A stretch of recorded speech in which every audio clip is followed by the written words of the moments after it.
Franz, Dr. Steve, do you think it's possible that the ballot personnel in LA were trained how to count votes at the Laring Center in Minneapolis? Do they have their own Laring Center in LA? I think so. Yeah. I mean, again, I think it's just so obvious. Everyone's seeing what happened in LA and they're really flipping out at it, going, whoa, that was brazen. And again, this is the second time that's happened before. If I remember, it was Karen Bass was the beneficiary of that. The Republican, I forgot his name, but very ultra wealthy. I thought he was a billionaire, self-financed his campaign. He came out ahead on election night, and then 10 days later, after all the counting, Karen Bass came out 10 points ahead. So the winner on the election night is not the winner a week later, and now we're seeing the same thing again. It's just insane. What was it? CNN tried to spin it by saying that Republicans come out ahead culturally, but then structurally the Democrats come out ahead. It was just so. I mean, this is the absurd. Again, it's like what we're seeing in the UK. This is the absurdity that the woke establishment has to descend into in order to defend the indefensible. Brolem, go MAGA. Will Trump take action against Cuba? Yeah, that's I love your thumbnail there. Yeah, I think that's it's going to be a lot easier because it's in our backyard. We actually have a military there, and already. So yeah, I mean, just based on what I saw, the Cuban assembly pass unanimously, as they always do, one of the most powerful free market reforms ever. Again, this is the way Trump does it. He doesn't care how you get it done. This is what it drives me crazy with the neocon criticism, where they say, yes, but you said you would do this and you're not doing it. Trump is thinking big picture. I want Cuba free.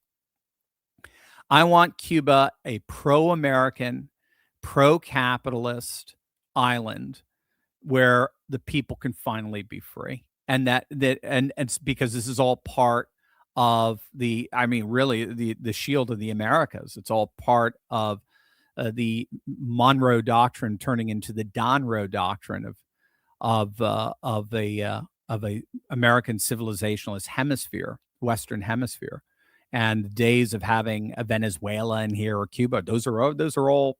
Well, Venezuela is directly a Cold War relic, but or Cuba's directly a Cold War relic, whereas Venezuela is sort of an afterthought. But nevertheless, I think that's definitely what we're seeing here. We're seeing Trump doing what he does. It's the magic of being able to transform countries by not necessarily bringing. Again, it's just the threat, or it's just they just saw what happened to Iran, and they don't want that to happen to Cuba, and it would be a lot easier in Cuba. Let's just be honest. So anyway, so yeah, I do think, I don't know what action he's taking, but whatever he's doing, it's working. Let's put it that way. Miami Cuz, not the Iran war is over. Is Rich Barris cut back around? It looks like it. We'll see. Yeah, I mean, certainly with the way, even Jack was a bit on the fence, it seemed, as well as was Bannon. Now, it's over. We got what we wanted.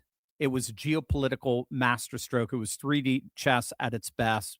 Abraham Accords secured, China boxed out permanently, and the United States at the center of the global oil market from this point forward. It was just brilliant. And we're all beneficiaries of it. Again, we can all see it at the pump. It's not this, again, like Bush tried to sell on us. It's not like, we need to bring democracy to Iraq so that we never have another 9/11. It was just so abstract, and nobody bought it. This is tangible. And the more tangible it appears at the pumps, and in our standards of living and cost of living, the more I think Rich is going to be very, very happy, and is going to be right back on this.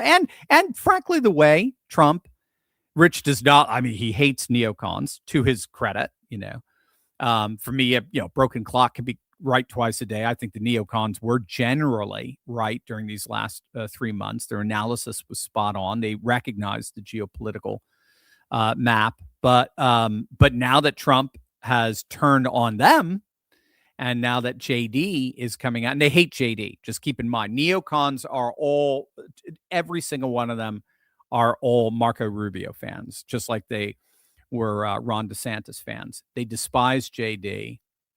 And so, again, they're going to be very loud and obnoxious, like they were with Trump back in 2022, 2023, when he's announcing he was coming back. They're like, no, no, no, no. We need Ron DeSantis. We need MAGA, but without all the baggage, without J6, all this nonsense.